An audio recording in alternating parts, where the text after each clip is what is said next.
Je vous annonce que je prends ce jour congé du mouvement populaire de la Révolution pour lui permettre de se choisir un nouveau chef devant conduire.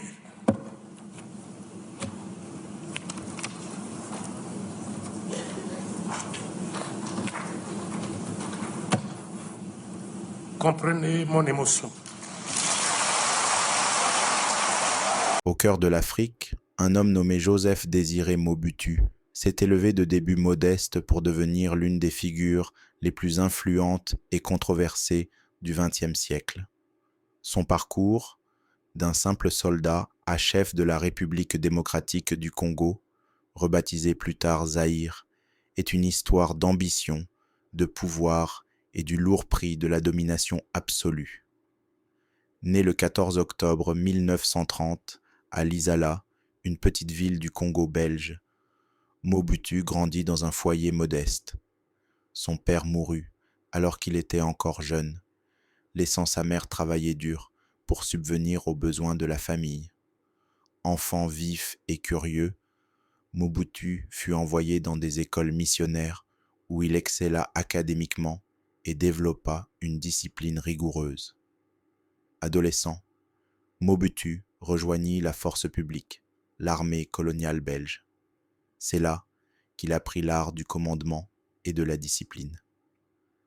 Passionné de lecture, il s'imprégnait d'œuvres philosophiques et politiques européennes, développant un esprit critique et une ambition qui allait marquer sa carrière politique. Dans les années 1950, Mobutu quitta l'armée pour devenir journaliste. Ce poste lui permit de côtoyer les figures émergentes du nationalisme congolais, notamment Patrice Lumumba et Joseph Kasavubu. Grâce à son intelligence et ses talents d'écriture, Mobutu gagna en influence dans les cercles politiques. Lorsque le Congo obtint son indépendance de la Belgique en 1960, le pays fut plongé dans le chaos. Les tensions ethniques, les rivalités politiques et les ingérences étrangères créèrent un vide de pouvoir. Mobutu, alors colonel et chef d'état-major de l'armée, profita de la situation pour jouer un rôle clé. En septembre 1960, Mobutu organisa un coup d'État, affirmant vouloir rétablir l'ordre dans la jeune nation. Il plaça Patrice Lumumba et Joseph Kasavubu en résidence surveillée. Tragiquement, Lumumba fut livré à ses rivaux politiques et assassiné, un événement qui marqua l'histoire du Congo et consolida le pouvoir de Mobutu. En 1965, Mobutu orchestra un second coup d'État, évinçant Kasavubu et se déclarant président. Soutenu par les puissances occidentales, notamment les États-Unis et la Belgique, il se positionna comme un rempart contre le communisme en Afrique, pendant la guerre froide. En 1971, Mobutu rebaptisa la République démocratique du Congo en Zaïre, un nom inspiré d'un mot local désignant le fleuve Congo. Il lança une politique d'authenticité, visant à rejeter les influences coloniales et à promouvoir l'identité africaine. Je suis zaïrois, africain, bantou. Comment voulez-vous que je puisse porter un nom juif, moi qui ne suis pas juif? Connaissez-vous un seul juif au monde qui porte un nom zaïrois?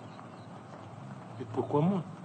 Croyez-vous vraiment que ce serait intelligent, pensable de la part d'une jeune fille de mon pays de porter le prénom de Chantal, de Marie-France, de Marie-Flore? Ça veut dire quoi?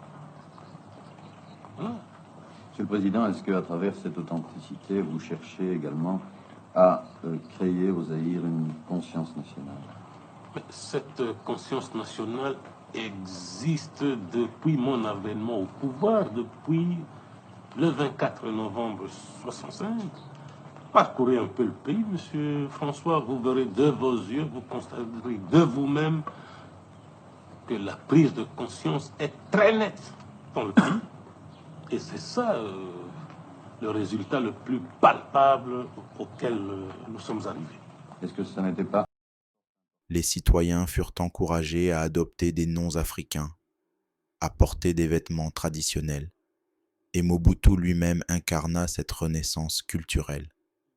Son titre complet, Mobutu Sese Seko Kuku Ngbendu wa Zabanga, se traduisait par le guerrier tout-puissant qui, grâce à son endurance et à sa volonté inflexible de vaincre, va de conquête en conquête, laissant le feu dans son sillage. Sa célèbre toque en peau de léopard devint le symbole de son pouvoir. Pendant les premières années de son règne, Zaïre connut une période de croissance économique. Grâce à ses ressources naturelles abondantes, comme le cuivre, les diamants et le cobalt, le pays devint une puissance régionale.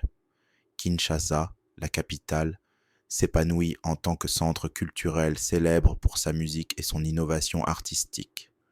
Cependant, le régime de Mobutu sombra rapidement dans l'autoritarisme et la corruption. Concentrant tous les pouvoirs entre ses mains, il écrasa la dissidence et contrôla les médias. Les opposants politiques furent exilés, emprisonnés ou assassinés. Une vaste structure de surveillance maintenait son régime en place, tandis que la peur et le clientélisme dominaient. Le régime de Mobutu devint synonyme de kleptocratie. On estime qu'il aurait détourné des milliards de dollars des caisses de l'État, plaçant sa fortune dans des banques étrangères, tandis que la majorité de la population vivait dans la pauvreté. Ses palais somptueux, ses yachts luxueux et ses dépenses extravagantes devinrent emblématiques de son règne. Avec le temps, l'économie du Zaïre s'effondra. Les infrastructures, routes, écoles, hôpitaux tombèrent en ruine, et malgré ses richesses naturelles, la population se battait pour survivre. Dans les années 1990, le pouvoir de Mobutu commença à vaciller. La fin de la guerre froide signifiait que les puissances occidentales qu'il avait soutenues s'en désintéressaient. Les troubles internes augmentèrent, alimentés par la crise économique et la montée de l'opposition. La rébellion menée par Laurent-Désiré Kabila, avec le soutien du Rwanda et de l'Ouganda, marqua le début de la première guerre du Congo. Mobutu, affaibli par la maladie et isolé politiquement, fut contraint de fuir. Le 16 mai 1997, Kinshasa tomba aux mains des rebelles, mettant fin à 32 ans de règne. Si vous voulez découvrir les dirigeants qui ont gouverné le Congo depuis l'indépendance jusqu'à aujourd'hui, cliquez sur le lien à votre droite.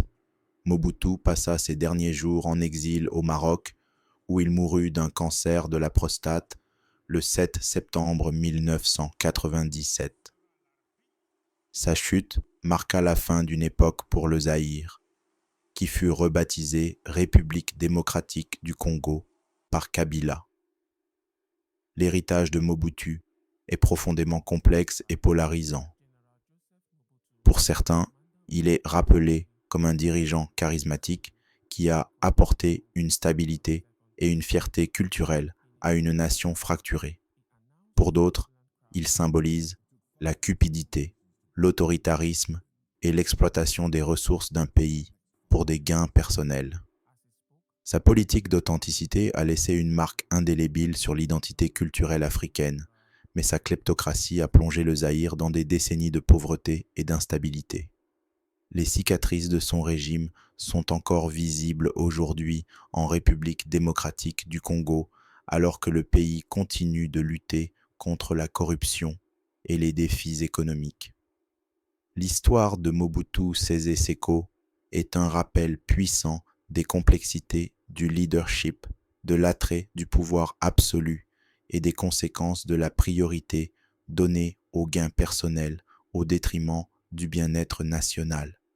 Sa vie et son règne restent à la fois un avertissement et un chapitre crucial de l'histoire africaine.